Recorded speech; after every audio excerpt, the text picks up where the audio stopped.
안녕하세요. 저는 30대 이혼녀입니다. 이번 이혼을 통해서 가족 간의 신뢰가 얼마나 중요한지 알게 되어 사연을 써보고자 합니다. 제 결혼 생활이 이혼으로 마무리될 줄은 몰랐는데 착잡하네요. 지금부터 본격적으로 제 이야기를 좀 해볼게요. 우리 친정집은 부자는 아니에요. 하지만 남들이 부러워할 정도의 재산은 갖고 있습니다. 태어날 때부터 넉넉하게 살았던 건 아니었고 제가 아주 어릴 적에 운 좋게 재산 불릴 수 있는 기회가 있었다고 했어요. 부모님이 갖고 있던 작은 토지 재산 중 한 곳에서 재개발이 지정되어 아파트가 들어섰다고 했거든요. 그 덕에 친정 집안은 평범한 가정에서 조금 더 넉넉하게 살 수 있는 형편이 되었다고 했어요. 저희 부모님이 원래는 맞벌이였는데 엄마가 전업주부로 포지션을 바꾼 이유도 다 그 이유였다고 하셨죠. 그 운 덕분에 부모님은 건물 2채에 용인에다 땅까지 하나 더 사서 관리했고 제가 결혼할 때쯤에 남들이 부러워할 만한 재산을 갖게 된 겁니다. 이걸 부자라고 하기엔 좀 민망한 수준이고요. 그냥 부족하지 않게만 살았다고 표현하는 게 맞을 것 같네요. 아무튼 저랑 남편이 처음 만난 곳은 직장에서였어요. 같은 대기업을 다니다가 눈이 맞아 결혼을 하게 되었거든요. 그때만 해도 저랑 남편 둘 다 결혼 정년기라 더 결혼이란 초점에 맞춰 만났던 것 같아요. 저희는 서로 처음엔 관심 없다가 우연한 기회로 같은 작업에 참여를 하게 되면서 친해졌어요. 저는 대화가 잘 통하는 사람을 좋아하는데 남편이 딱 그런 사람이더라고요. 게다가 남편이 유독 맡은 일에 대한 책임감이 강한 편이었는데 그 점이 제 마음을 가장 강하게 흔들었습니다. 그 책임감을 보면서 이런 남자와 결혼하면 적어도 가정을 등 돌릴 짓은 하지 않겠다는 걸 느꼈거든요. 예를 들면 불륜 같은 부정행위 말입니다. 저 또한 스스로에 대해 책임감 정도는 가지려고 노력하던 사람이었기 때문에 만약 결혼을 하게 된다면 부모님의 도움보단 제 선에서 해결하고 싶었거든요. 그래서 제가 꾸준히 돈을 모아왔는데 신기하게도 그건 남편 또한 마찬가지더라고요. 남편도 집에 손 안 벌리고 혼자 돈을 부지런히 모았대요. 그런 점이 저랑 남편의 공통점이라고도 생각해 더 마음이 통했던 것 같았어요. 그렇게 저희는 서로 집안 배경보다는 각자 모은 돈만 보고서 결혼을 결정하게 되었죠. 남편은 결혼하기 전 혼자서 모은 돈 2억 5천 있다고 제게 말했었습니다.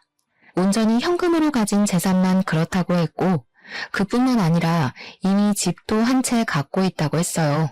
심지어 시부모님 집도 남편이 사준 거라고 하더군요. 너무 대단한 게 느껴졌어요. 남편이 아무리 대기업 사원이라고 하더라도 나이가 40대, 50대도 아닌데 그렇게까지 재산을 모으고 관리했다고 하니까 존경스럽기까지 하더라고요. 그래서 저는 더 이 사람이 충분히 준비되었다고 생각했어요. 적어도 이런 남자랑 결혼하면 굶어 죽는 일은 안 생기겠구나 싶었거든요. 미래에 아기가 생긴다고 해도 이런 남편이 있다면 너무 든든할 것 같다는 생각도 들었어요. 저는 나름대로 똑똑하게 사람을 판단해보고 결혼했다고 생각했습니다. 그렇게 결혼을 진행했던 건데 혼인신고까지 한 뒤에 정말 생각지도 못한 사실을 알게 되었어요. 부부가 되면 어쩔 수 없이 돈 문제가 훨씬 더 중요해지잖아요. 그래서 좀 더 깊게 대화를 나눴던 건데 그제야 시모가 남편의 돈을 대신 관리해주고 있었다는 사실을 알게 된 겁니다. 더 황당한 건 따로 있었어요. 신혼집 명의뿐만 아니라 시댁 명의가 전부 시모 이름으로 되어 있었고 남편 통장마저 시모 손에 있어서 남편이 시모한테 돈을 받아 쓰고 있었더라고요. 제가 먼저 우리 부부끼리 돈 관리 좀 해보자고 얘기를 나누지 않았다면 한참 뒤에 알게 되었을 사실들이었습니다. 남편이 결혼하고 나서도 제게 이러한 사실을 고백하지 않았다는 건 결국 저한테 숨길 수 있으면 안 밝히겠다는 뜻 아니겠어요? 뭐? 그걸 왜 이제 얘기해? 그럼 당신 결혼 자금 없다는 거잖아. 결국 다 어머님 돈이란 거 아니야? 그건 아니지. 다 내가 벌어서 마련한 것들이고 엄마한테 쥐어주는 것도 난데. 내가 자산 관리할 줄 몰라서 엄마한테 맡긴 거야. 엄마가 나 결혼하면 전부 돌려주겠다고 했어. 내가 요즘 바빠서 잠시 깜빡하고 말 못했던 거야. 하마터면 신혼부터 대판 싸움이 날 뻔했습니다. 다행히 남편은 저랑 대화를 하고 나서 그 다음날 이 사실을 시모와 의논했고 시모는 별다른 문제 없이 남편에게 급여 통장과 적금 통장을 흔쾌히 넘겨주었습니다. 대신 시모가 신혼집 명의는 차차 바꾸기로 하자 해서 처음엔 현금만 받아왔었어요. 남편이 받아온 그 통장을 확인해보니 현금 2억가량 모았다던 그 돈이 결혼자금 쓴 것 빼면 그 정도 액수로 남아있더라고요. 그래서 제가 더 화내지 않고 그 상황을 참고 넘어가 줬어요. 그렇다고 어이없던 그 기분이 사라지는 건 아니었습니다. 저는 남편이 책임감 강한 모습을 분명 발견했기에 모든 걸 남편 혼자 해결하는 줄 알았거든요. 그런데 시모한테 꽤나 큰 부분을 의존하고 있었다는 사실을 신혼 초부터 알게 돼서 남편에 대한 제 감정이 살짝 식어버리더군요. 이런 걸 실망이라고 하는 거겠죠. 물론 그렇다고 남편에게 벌써부터 실망이란 말을 하진 않았어요. 그냥 제가 바로잡고 싶었던 것 같습니다. 제가 선택한 결혼을 후회하지 않으려고 어떻게든 남편의 실망스러운 모습을 이해하려고 했었죠. 근데 이 사실이 생각보다 길게 갔고 큰 파장을 가져오리라고는 상상도 못했어요. 시모가 돈 개념이 워낙 강한 사람이라는 것도 이 문제 때문에 알게 되었는데요.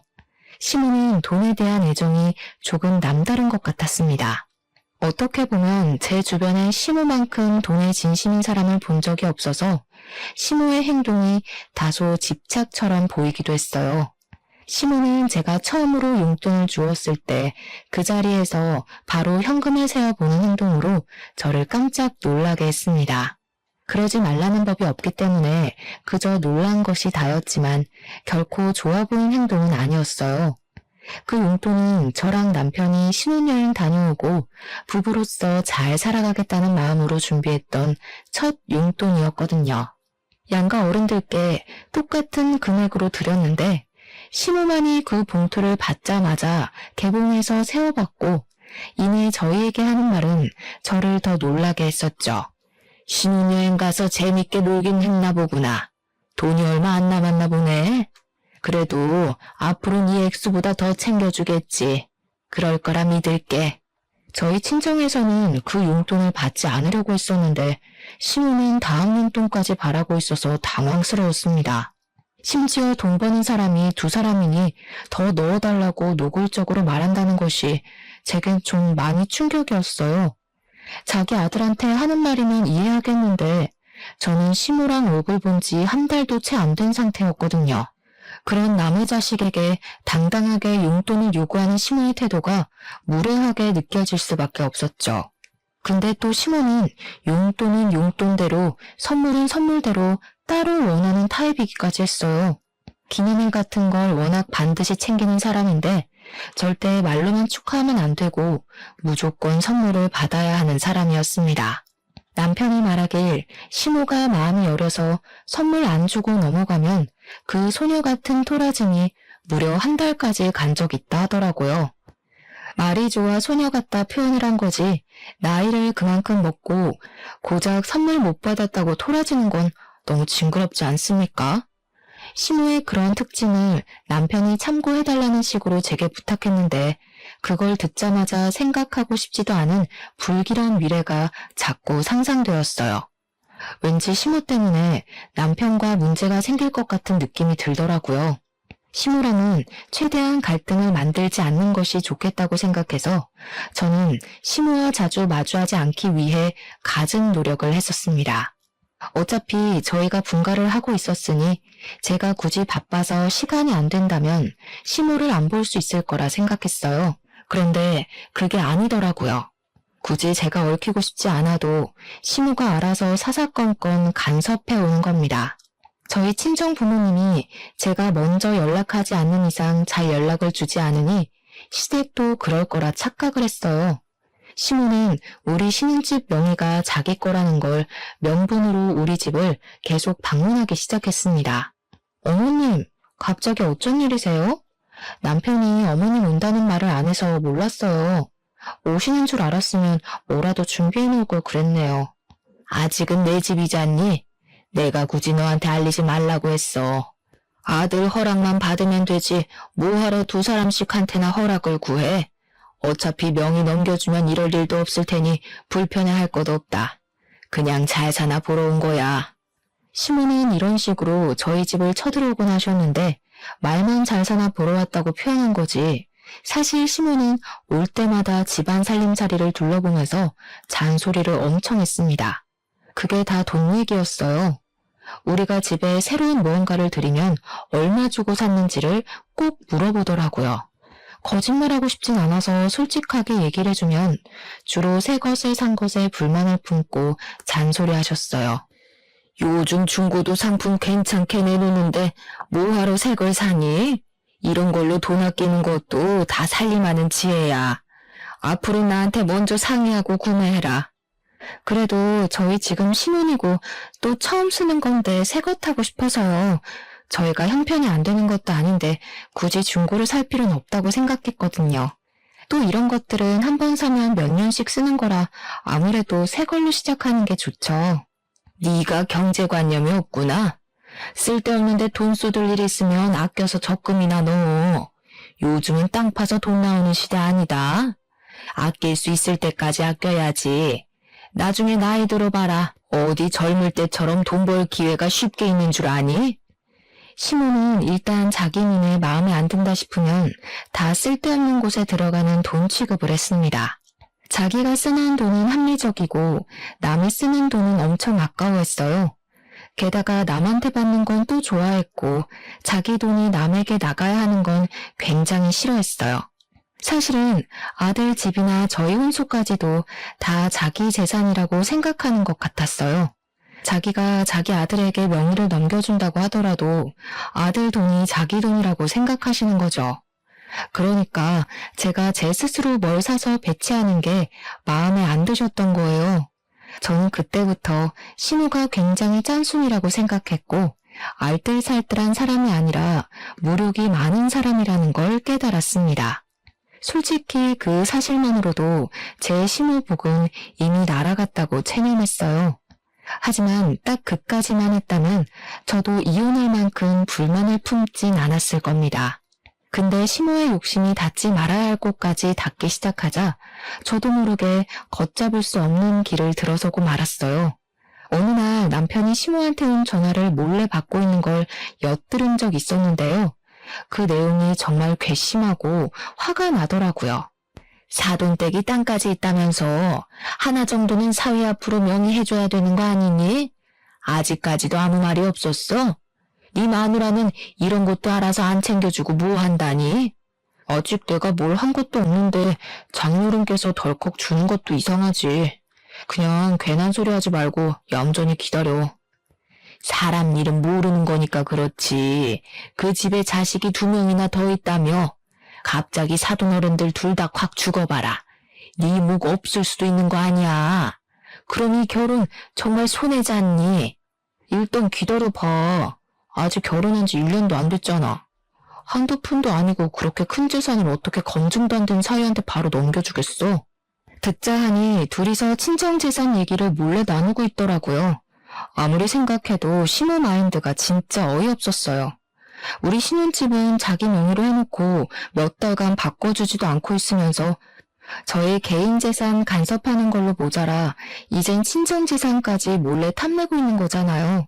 그건 아무리 어른이라고 하더라도 도가 지나친 태도라고 생각했어요. 시무가 저를 보면서 속으로 친정재산을 노리고 있었을 걸 생각하니 너무 거북스럽더라고요. 그 실체를 알게 되니 기분이 많이 언짢았습니다. 근데 여기서 제가 더 실망스러웠던 건 남편 태도였어요. 남편마저 시무와 별반 다를 게 없는 사람이더라고요. 시무가 하는 말도 안 되는 소리에 남편이 대답할 때마다 제 귀를 의심했습니다. 그 상황에서 남편과 시무의 차이점을 굳이 언급해보자면 시무가 남편보다 조금 더 성급했다는 거예요. 솔직히 시무만 그랬다면 100번 1000번 생각해서 그럴 만한 위인이라 생각하고 무시할 수 있었거든요. 근데 남편까지 시모와 같은 마음을 품고 있었다는 건 제게 유일한 기둥이 무너지는 기분과 같았어요. 남편이 그러는 건 못 본 척 넘길 수가 없겠더라고요. 저도 모르게 이성보단 감정이 먼저 앞서갔어요. 저는 그 자리에서 안 숨고 바로 남편한테 다가가 뭐 하냐고 물었습니다. 그러자 남편 깜짝 놀라면서 시모 전화를 끊어버리더군요. 깜짝이야. 왜 남의 전화를 엿듣고 그래? 언제부터 있었어? 처음부터 다 듣고 있었던 거야? 처음부턴 못 들었지. 어머님이 우리 부모님 중매만에 하면서 재산 챙기라고 했던 거랑 당신은 거기에 반박은커녕 어머님 달래면서 기회 엿보고 있다는 것만 들었어. 그래서 우리 부모님한테 뭘 뜯어낼 생각인데? 뭔 개소리야. 우리가 뭐가 아쉬워서 남의 재산을 탐내겠어. 당신이 잘못 들은 거야. 그냥 엄마 친척 중에 재산 문제가 있어서 그래. 그동안 이런 식으로 숨겨왔구나. 내가 똑똑히 들었는데 뭘 아는 척이야. 그럼 어머님한테 가서 직접 물어볼까? 방귀 낀 놈이 더 성낸다고 남편은 저랑 입씨름하기 피곤하단 핑계를 대면서 자리를 피해버렸습니다. 당연히 저만 남편 뒤를 졸졸 쫓아다니면서 남편한테서 사실을 독촉했어요. 그랬더니 그게 결국 불씨의 기름을 들이부었고 결혼 후 처음으로 남편과 대판 다툼을 벌였습니다. 그럼에도 불구하고 남편은 끝까지 사실을 부정하더군요. 뒤늦게 사실을 밝혀도 속상할 마당에 저를 대체 뭘로 보는 건지 끝까지 숨기는 태도 때문에 더 실망이었죠. 사실 제가 당장 남긴 증거가 없었으니 저도 다짜고짜 시모한테 가서 이 문제를 따질 수 없었어요. 저는 그 뒤로 시모랑 남편을 유심히 살피게 되었습니다. 근데 남편이 시모한테 언질이라도 준 건지 시모가 언제나처럼 짠순의 기질만 있을 뿐 둘이 몰래 통화하는 일은 없더라고요. 일부러 더 조심히 하는 것 같았고 시모는 일부러 더 아무렇지 않은 척 저를 갈구는데 신경 쓰기만 했어요. 제가 굳이 시모를 자극해야만 그들 속셈을 조금이라도 드러낼 수 있겠더라고요. 혹시 제가 떠보면 넘어오지 않을까 싶어서 저는 한날 작정하고 철판을 깔았습니다. 그날은 시댁에서 밥 먹는 날이었어요. 참, 어머님, 저희 신혼집 명의 언제 바꿔주실 거예요? 이렇게까지 미룰 이유가 없는데 혹시 주기 싫으신 건가요? 아니면 저랑 남편이 오래 못 살 것 같아서 재산 지키려는 거예요? 저는 대놓고 뻔뻔하게 명의 변경을 요청했습니다. 그랬더니 제가 직접 물어볼 줄은 몰랐는지 시모가 당황해하더라고요. 그게 뭐가 그렇게 중요하니? 어차피 내 명의로 돼 있어도 내가 죽고 나면 내 아들 재산인데 내 아들 명의로 바꾸나 내 명의로 두나 그게 그거지. 그리고 너희들이 이혼을 하든 말든 그것까지 내가 어떻게 관여를 해? 넌 대체 나를 어떻게 생각하고 있었던 거니? 혼자서 아주 소설을 썼나 본데? 혹시나 싶어 여쭤봤죠. 사실 저도 부모님께서 원룸 건물 하나 준다 그랬는데 그냥 부모님 명의로 두라 그랬거든요. 저랑 남편이 언제 어떻게 될지 모르니까 굳이 서두를 필요 없잖아요. 근데 어머님 말씀 듣고 보니 그렇네요. 어차피 저희 부모님 돌아가시면 다 제 재산이니 굳이 명의는 안 바꿔도 되겠어요. 안 그래요? 친정 부모님께서 원룸 건물을 주기로 했다는 말은 사실 거짓말입니다. 시모가 워낙 친정 재산에 눈독 들이고 있는 걸 알아서 제가 한번 떠본 거였어요.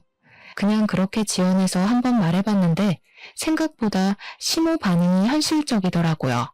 제 말에 당황하고 기분 나쁜 티를 팍팍 내는 거 있죠. 그 상황에서 남편은 밥만 퍼먹고 있었고 시모는 저를 보고 기막혀하는 얼굴로 노려보기만 했습니다. 저한테 따지고 싶은 게 많아 보이는 얼굴이었어요. 하지만 정작 자기가 뱉은 말이 있으니 저의 단호한 결정에 따로 반박은 못하더군요. 공짜 건물을 놓쳐서 기분이 많이 상한 것 같았습니다. 솔직히 그 얼굴을 보고 싶었던지라 아주 쌤통이라 생각했네요. 그날 이후로 시모랑 남편이 어떤 대화를 따로 나눴는지는 모릅니다. 대신 저희 집을 자주 찾아오던 시모의 발걸음이 뚝 끊긴 건 느꼈어요. 남편도 제 눈치를 보면서 잘해주기 시작했고 제 입에서 다시 건물 얘기가 나오길 기다리는 것 같았죠. 그렇게 좀 잠잠한 시간을 보내면서 서로 감정 상했던 사태가 수습이 되는가 했어요. 그런데 어느 날 예상치 못한 소식을 접하게 되었습니다. 제가 시댁의 코를 납작하게 눌러준 지 얼마 되지 않아서 우리 아빠가 하던 사업이 크게 망해버린 거예요. 그 탓에 친정이 갖고 있던 재산은 거의 몰수됐고 아빠는 약간의 빚만 져서 겨우 상황을 무마시켰습니다. 어린 시절부터 쭉 저희 아빠 회사는 강건했는데 생각도 못했던 아빠 회사의 부도는 저에게도 큰 충격이었어요. 그 바람에 친정 부모님은 결국 작은 원룸방으로 이사를 가게 되었고 친정아빠는 순식간에 신용불량자가 돼서 아무것도 할 수가 없는 상황이었습니다. 제가 모으고 있던 돈으로 친정 부모님께 집이랑 식비 등을 해결할 수 있는 여윳돈을 보내줘서 최악의 처지까진 면할 수 있었어요. 그래도 저랑 엄마는 아빠가 여기서 무너지지 않는 것을 더 중요하게 여겨서 따로 내조를 많이 하였습니다. 아빠는 가족들을 보면서 책임감을 절대 놓지 않았고 좌절할 여유도 갖지 않고서 바로 재기 준비를 하셨어요. 그런데 아빠가 신용불량자라서 사업을 새로 시작하더라도 명의를 아빠 걸로 하기 어렵더라고요. 그래서 제가 흔쾌히 빌려줬습니다. 사업장 등록이랑 사업장 임대 등을 전부 제 명의로 시작하게 된 것이죠. 이 문제로 저는 한동안 친정 부모님 보필하느라 정신없었어요. 당연히 제 친정 사정은 한 이불 덮고 사는 남편이 알 수밖에 없잖아요. 처음에는 저희 친정 부모님 걱정을 하더니 제가 돈을 못 모으고 친정에다 돈을 쓰고 있으니까 남편이 슬슬 한두 마디씩 얹더라고요. 그러다 장인어른 또 망하면 그 다음은 어떻게 도와주려고 벌써부터 돈을 퍼다 나르고 있어? 나중에 나한테도 돈 빌려달라 손 벌릴 거야? 당신은 우리 부모님 고생하는 것보다 그게 더 걱정인 거야? 우리 부모님한테 괜찮냐고 전화 한 통이나 해주고 말을 해. 그리고 걱정 마. 주머니 사정 어려운 놈한테 손 벌릴 생각 없으니까. 남편은 원래 받고 싶던 재산을 못 받게 됐다는 생각 때문인지 저를 대하는 태도가 점점 변해갔습니다. 갈수록 예민해져선 일부러 시비를 걸더라고요. 술 먹고 집에 들어오는 날엔 마누라 때문에 자기 인생 망했다느니 처가에서 자기 등에 빨대 꽂으려고 한다느니 우리 친정 때문에 자기가 곧 거지 되게 생겼다고 그렇게 신세한탄을 했어요. 재수없었습니다. 저희 집에 재산이 넉넉할 땐 어떻게든 하나 얻어내보겠다고 눈치 보고 아부떨더니 떼먹을 재산 사라지니까 그냥 저를 떼어놓고 싶나 보더라고요. 그렇잖아도 스트레스 받는데 누가 부모 자식 사이 아니랄까봐 이런 진상짓을 남편뿐만 아니라 시모까지 똑같이 저질렀어요. 우리 집 망하고 나서 시모가 처음 저를 찾아왔을 때 저 바로 쫓겨날 뻔했습니다. 대체 이게 무슨 혹 때려다 혹 붙인 격이야? 그놈의 명의 하나 얻겠다고 내가 별꼴을 다 겪는다.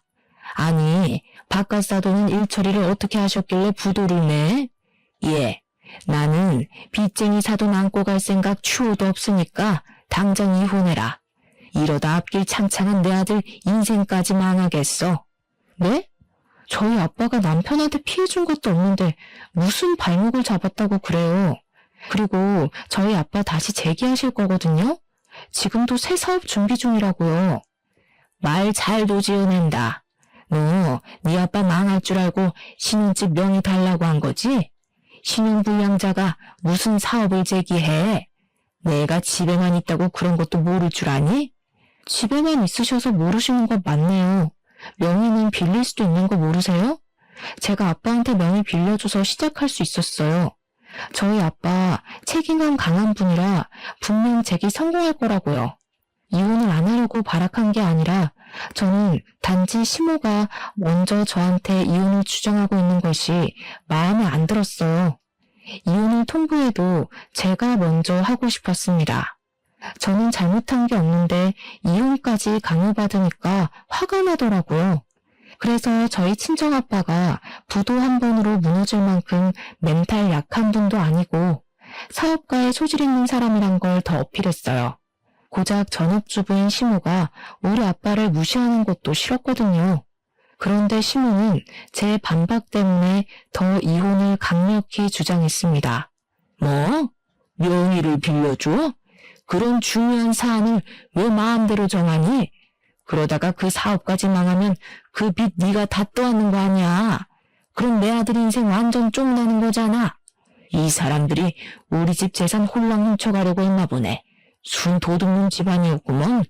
이 말은 제가 시무랑 남편한테 해주고 싶었던 말인데 시무 입에서 나오니까 기분이 많이 나빴습니다.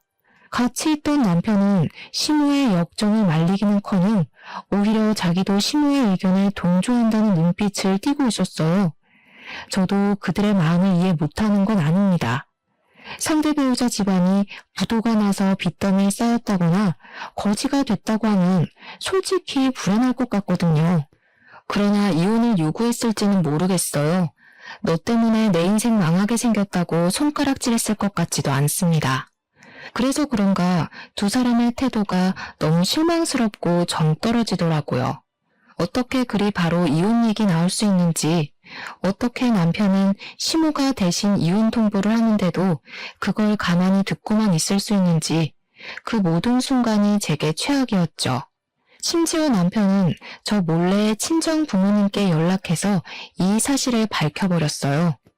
친정 부모님께 저와의 관계를 정리하고 싶다고 말을 해버린 겁니다. 친정 부모님한테서 연락이 왔는데 얼마나 죄송했는지 몰라요. 부모님께서 자신들 때문에 딸 인생을 망쳤다고 생각할 것 같더라고요. 남편은 그때부터 제가 싸움을 걸어도 자기는 이혼할 작정으로 막말을 해왔습니다. 입에 담기엔 너무 험해서 글로 표현할 수가 없네요. 그렇게 저희 상황과 관계는 극에 달할 대로 달해서 그야말로 심각한 우환이 찾아왔어요. 친정 부모님은 제 걱정에 잠을 설쳐서 언제 한번 시모한테 따로 연락을 했었답니다. 시모에게 애들 이혼에 대해서 시간을 두고 기다려달라 했나 보더라고요. 근데 시모는 저랑 친정 부모님한테 제대로 모욕을 주고 싶었던 건지 친정 부모님의 부탁에도 불구하고 굳이 제가 듣는 자리에서 친정 부모님과 다시 통화를 했습니다. 아무리 생각해봐도 우리가 너무 손해라서 왜 그래야 되는지 모르겠는데요. 그냥 막연히 기다려달라는 건 우리 보고 지금 눈 뜨고 코 베이라는 거잖아요. 나중에 자금 사정 어려워지면 우리 아들한테 돈 달라고 부탁할 거 아닌가요? 우리가 호구로 보이세요? 그럴 리가요. 그런 뜻 아니에요. 제가 이번에 준비하고 있는 사업 무조건 성공시킬 거라 이렇게 부탁드리는 겁니다. 제가 저한테 확신이 없으면 감히 이런 부탁 못하죠.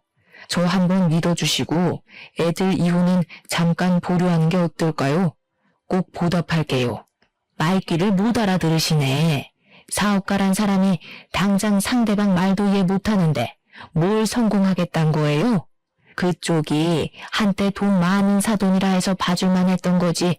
그 집 딸내미가 어디 우리 아들같이 잘생긴 애랑 어울렸는 줄 알아요? 당신 딸 볼 거라곤 집안 배경밖에 없어요. 근데 이제 거지꼴 됐으니까 값어치가 정말 떨어졌어. 나도 그런 며느리 필요 없어요. 시모는 제가 똑똑히 듣고 있는 상황에서 저희 아빠를 대놓고 무시하였습니다. 저 너무 화가 나서 쌀 씻고 있던 솥을 들고 그대로 시모한테 부어버렸어요. 정말 충동적인 행동이었죠. 물과 쌀알로 범벅된 시모가 놀라서 저를 쳐다봤는데 부모님 모욕하는 시모가 너무 사람 같지 않아서 저도 모르게 어른한테 해선 안 될 말을 해버렸어요. 어머님은 고작 며느리 흉이나 보는 무능력한 전업주부 아니세요? 아들 돈 없으면 길바닥에 나앉아서 돈 구걸하는 것밖에 못할 사람이잖아요. 배울 점이라곤 개미 똥만큼도 없는 사람이 어떻게 우리 아빠를 무시해요? 진짜 주제넘네요. 그때 시모가 들고 있는 폰을 보니 전화가 끊어지지 않았더라고요. 아마 저희 아빠가 들었을지도 모르죠. 저는 속상해서 그대로 집을 나와버렸어요. 일을 이렇게까지 벌렸는데도 제가 차마 이혼을 두려워했던 건 사실 이유가 있었습니다. 그맘때쯤 임신이 되었기 때문이에요. 아이에게 한부모 가정을 만들어주고 싶지 않아서 최대한 힘써보고 이를 악물었던 겁니다. 제 감정은 이미 이혼을 하자고 마음먹었는데 새 생명이 생겨버렸다 보니까 머리가 자꾸 정말 이혼만이 답인 건지 고민하게 하더라고요. 저는 임신을 했다는 것도 산부인과 다녀와서 일주일 뒤쯤에 남편에게 밝혔습니다. 밝힌 이유는 그날도 남편이 저한테 이혼 얘기를 꺼냈거든요. 자기 엄마를 함부로 대하는 아내는 데리고 살기 싫다면서 말이죠. 그래서 임신 사실을 알렸더니 남편은 별로 놀라지도 않았습니다. 얼마나 됐냐고 묻다가 얼마 안 된 걸 알고는 바로 해결답을 내려줬어요. 지우면 되지 뭐가 문제야. 돈 때문에 그래? 수술하면 몸 힘들다니까. 지우는데 돈은 내가 내줄게. 대신 그거 끝나면 이혼하는 거다. 자기 자식이 생겼다는데도 아빠란 사람이 아이에게 하는 첫마디가 고작 저런 식이라니. 그 바람에 제가 결국 이혼을 결정하게 된 거였어요. 결혼 전만 해도 남편이 책임감 있다고 생각해서 믿고 따랐던 건데 막상 같이 살아보니 저와의 가정이 아닌 시모와의 가정에만 책임감을 갖고 있는 남편이란 걸 알았어요. 그걸 깨달았을 때 너무 허무했고 제 실수로 인해서 엄한 새 생명이 같이 상처받게 생겼다는 게 미안했습니다. 그래서 시모랑 남편을 용서할 수가 없었어요. 절대 그들이 행복하게 살도록 내버려 두기 싫었습니다. 조금이라도 저만큼의 고통까지 느껴봤으면 했어요. 저는 그들에게 이혼을 받아들이겠다고 얘기를 했어요. 대신 아이는 안 지우겠다고 했습니다. 그랬더니 이젠 양육권 문제 때문에 애 지우라고 겁박을 하더군요. 시모 집 나간 며느리 배에서 나온 아들 핏줄보단 돈이 더 중요한가 보더라고요. 그게 무슨 말 같지도 않은 소리니? 그런 식으로 우리 아들 발목 끝까지 잡고 있으려는 속셈 모를 줄 알아? 나는 내 손주를 이혼한 며느리가 낳게 할 생각도 없고 내 손주한테 이혼 부모가 있는 것도 용납 못한다. 시모는 남편을 재혼시켜서 자기 마음에 들도록 새로 가정을 만들 생각인 것 같았어요. 그런데 제가 집 나가서 애를 낳아버리면 족보가 꼬이니 그걸 두고 보기 싫었나 봅니다. 그래서 저를 틈만 나면 병원에 데려가라고 했고 아이를 지우게 하려고 애를 썼어요. 저는 이혼을 받아줄 때까진 그 신혼집에 버티고 있을 생각이었는데 아무래도 신변이 위험할 것 같아서 결국 야반 도주를 했습니다. 그 새벽에 친정으로 숨어들었죠.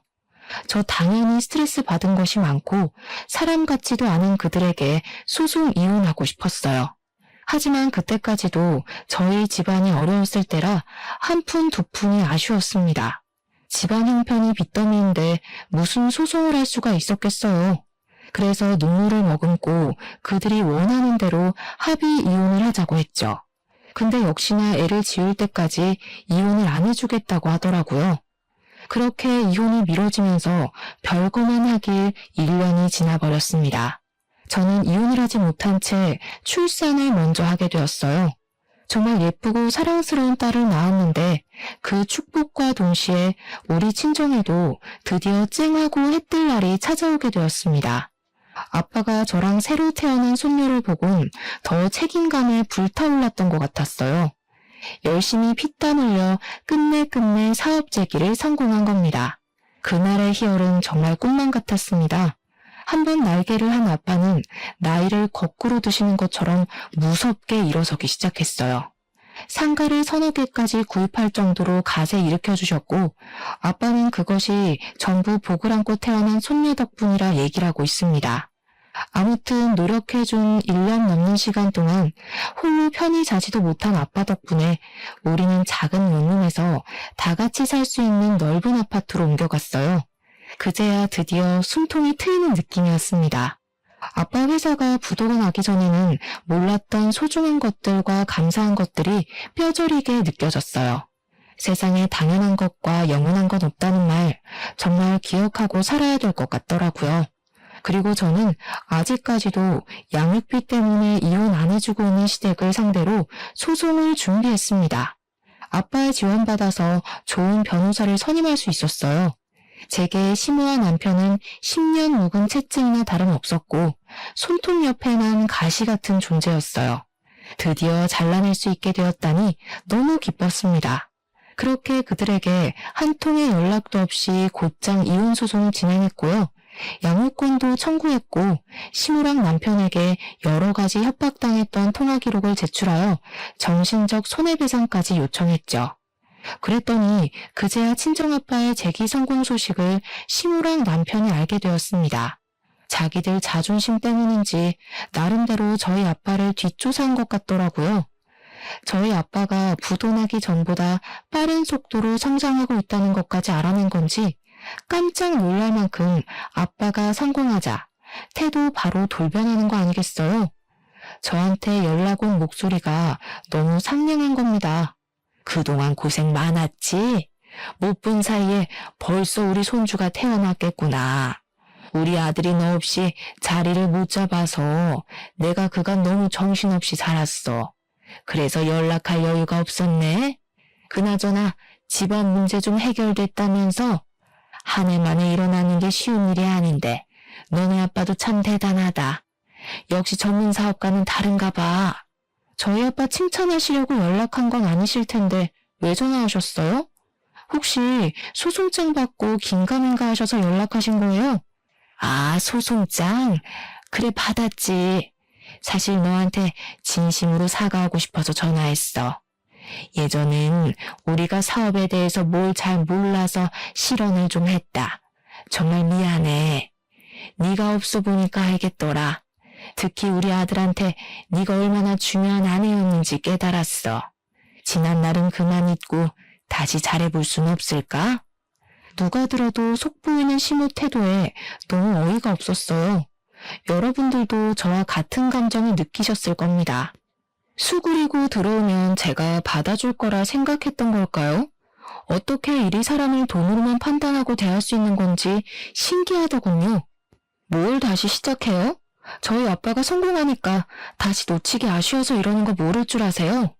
저는 우리 아이한테 무능력한 할머니랑 무식한 아빠 만들어주기 싫어요. 뭐? 성질난 거 알겠는데 나 그래도 아직 네 시엠이야. 너희 법적으로 여전히 부부인데 말이 너무 심한 거 아니니? 겨우 이 정도로 기분 나빠하면 안 되죠. 계속 연락하면 더 심하게 개망신 시켜드릴 거예요. 그러니 개수작 그만 부리고 위자료나 준비하세요.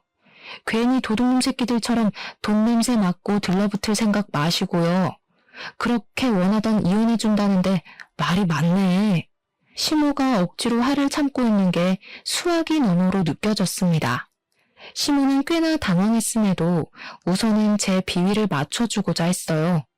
찬찬히 말해보자며 제 막말을 억지로 웃으면서 받아주더라고요. 그러거나 말거나 저는 시모가 말하는 중간에 그냥 전화를 끊어버렸습니다. 그냥 그렇게 소송 끝내고 이혼을 마무리하려고 했어요. 그랬더니 남편이랑 시모가 구질구질하게 친정집까지 찾아온 겁니다. 이사간 친정집도 뒷조사에서 알아낸 것 같더군요. 아무튼 그때 집에 아빠는 일 가서 없었고 친정엄마랑 저랑 아기만 있는 집에 남편이랑 시모가 찾아왔어요. 제가 그냥 무시하자고 했지만 엄마가 뭐라고 사정할지 들어보고 싶다 해서 그들은 안으로 들였습니다. 오래간만에 보는 두 사람의 몰골은 오랜만에도 짜증이 나더군요. 그들은 울상으로 들어오더니 저랑 엄마 앞으로 냅다 무릎을 꿇었어요. 솔직히 그들이 잘못했다고 싹싹 빌 줄 알았습니다. 그런데 예상치 못하게 뻔뻔스러운 말을 하기 시작했어요. 장인어른 사업장 당신 명의 빌려준 거라고 했지? 이거 재산분할 소송하면 당신도 손해볼 수도 있어. 그래도 괜찮아? 억울하지 않겠어? 장인어른이 힘들게 일으킨 사업인데 괜히 문제 생겨봤자 좋을 거 없잖아. 그러니까 어차피 이혼 안 한 거 그냥 소송 취하하자. 자기네들이 나름 찬스라고 생각해서 떠올린 최후의 수단이었던 거지 웬 멍청이 같은 말로 협박을 하는 겁니다. 차라리 밑도 끝도 없이 고개 쳐박고 빌기만 했다면 제가 이혼 소송을 그렇게까지 용쓰진 않았을 거예요. 그런데 주제도 모르고 끝까지 제 약점을 찾아서 자기들이 승기를 잡으려고 하다니. 하는 짓들이 여전히 괘씸해서 오랜만에 제 감정이 다시 불타올랐습니다. 제가 사실 남편이 언급했던 명의 부분이 이혼할 때 좀 걸리지 않을까 싶어서 미리 변호사에게 알아봤어요. 그러자 변호사가 하는 말이 실질적 소유자가 중요한 거라서 명의가 내 거라도 소유자가 아빠면 저랑은 관계없는 재산이라고 하더라고요. 그러니 즉 제가 재산 분할 소송을 당하더라도 아빠가 가진 사업장은 재산 분할 대상에 포함되지 않는다는 답을 들었습니다. 아마 변호사에게 미리 물어보지 않았더라면 저렇게 협박하는 남편으로부터 당황해서 제대로 대처를 못했을 거예요. 그럼 시무랑 남편 둘이서 또 한 건 잡았다고 좋아했겠죠. 그래, 우리 아빠가 고생해서 키운 사업이지. 나 엿먹이고 싶은 것 같으니까 얼마든지 재산 분할 소송해봐. 그렇게 위자료랑 양육비 날리고 소송비도 날리고 변호사비도 날려서 제발 개털됐으면 좋겠다. 장인어른이 어떻게 돼도 상관없다는 거야? 어떻게 딸이라는 사람이 그럴 수가 있어? 그럼 너 때문에 장인어른은 또 사업 기반 흔들리는 거라고. 지금 나랑 엄마한테 화났다고 감정적으로 행동하지 말고 제발 미래를 생각해. 네가 언제부터 우리 아빠를 걱정했다고? 우리 아빠가 이혼 말릴 때 너랑 네 엄마가 우리 아빠한테 막말했던 거 잊었니? 지금 아빠가 일하러 가서 그렇지 이 자리에 있었으면 너 뺨 한 대 벌써 맞았어. 남편만으로는 안 될 것 같으니까 이제 시모가 나서기 시작했는데 시모는 아기를 안고 있는 우리 엄마에게 사정을 했어요. 사부인, 제가 못나서 그랬던 거지 제 아들은 제가 시키는 대로 했을 뿐이에요. 아무런 잘못이 없어요. 앞으로는 제가 애들한테 간섭 일절 안 할 테니까 제발 이혼 좀 말려줘요. 참 할 말이 없네요. 어떻게 눈앞에 자기 새끼가 있고 손녀가 있는데도 오로지 손익 걱정뿐일 수가 있어요? 진짜 사람한테 값어치가 있긴 있나 봐요. 사부인 아들내미는 이제 이혼남 돼서 더 똥값 된 것 같은데 재혼이 가능하겠어요? 이럴 시간에 시집 못 가고 있는 아줌마들이나 알아보던가요. 엄마는 시무랑 남편을 향해 아기 위생이 안 좋다고 그만 나가라며 쫓아버렸습니다. 남편이 계속 매달리려고 해서 신발장에 둔 소금 단지를 열어 소금을 뿌리기도 했어요. 그게 남편과 시무랑 마주하는 마지막 만남이었습니다. 그 뒤로 저는 육아휴직 끝나기 전에 남편과 같은 직장 다니기 싫어서 이직하려고 했어요. 그런데 참 고마운 소식이 들려오더라고요. 남편이 진짜 우리 엄마 말대로 돈 많은 아줌마 하나 물려고 했는지 사내에서 직급 높은 노처녀들한테 찍접대다가 이미지 나빠져서 해고됐다고 하는 겁니다. 처음엔 좀 놀랐어요. 그러고는 바로 웃음이 터졌죠. 안 그래도 돈 나갈 구멍이 많은 집안인데 그나마 돈줄이던 남편의 번듯한 직장이 사라졌으니 이제야말로 제대로 똥출 타겠다 싶더라고요. 그러게 진작에 서로 믿어주고 기다려줬다면 상황이 이 지경까진 안 됐을 거잖아요. 물론 저한텐 쓰레기 걸러낼 수 있는 순간들이었기에 다행이지만요. 그래도 저는 그들을 보고 한 수 배웠습니다. 사람은 물질적으로만 판단해선 안 된다는 걸 말이죠. 사람의 감정과 신뢰를 가장 쉽게 망가뜨릴 수 있는 것이 돈이라고 생각해요. 물론 돈이 살아가는데 중요한 필수 조건은 맞아요. 그러나 유일한 조건은 아니라는 겁니다. 제발 이 쉬운 법칙 하나 받아들이지 못하는 창피한 어른이 되지 말도록 합시다. 제 사연은 여기까지예요. 글 쓰는 동안 제 이야기를 전할 수 있어 즐거웠습니다. 들어주셔서 감사합니다.